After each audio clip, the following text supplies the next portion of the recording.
with UK-based futurist and social commentator Mal Fletcher today. Mal, thanks for joining us. It's a pleasure, Marius. Mal, you've been travelling around South Africa over the last few days speaking to leaders about the future, about technology and the way that a digital, connected global world is going to change the world in which we live. What are the major technological trends that we should be looking at, that we should be thinking about? Well, I think there's two in particular. There are many, but two in particular. One is digitisation, the other is automation.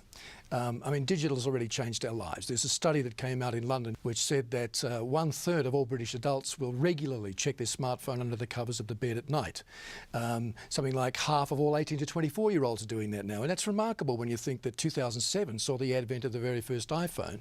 And digitisation's done a lot for industry too. It's given us open innovation, you know, people working together to solve global problems in a way we didn't do before. So we've got medicine working with IT, working with what's called additive manufacturing, to give us the possibility of, in maybe 8 years, building an entire human organ for transplant purposes on a version of a 3D printer. We often hear talk about future fitness, getting ready for the digital revolution or the fourth industrial revolution. But of course, these technologies bring challenges.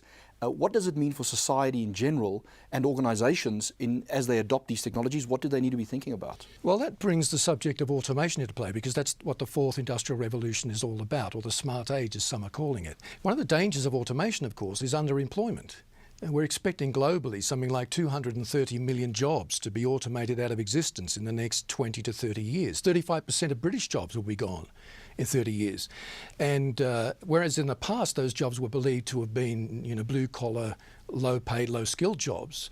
Just last week in Britain we had the first robotic surgery on a human cornea, which is highly intricate, precise, you know, surgery. So automation is going to affect the highest paid jobs in society, and tech will open up new jobs, but the question is, will human beings be able to adapt fast enough and make the transition between jobs?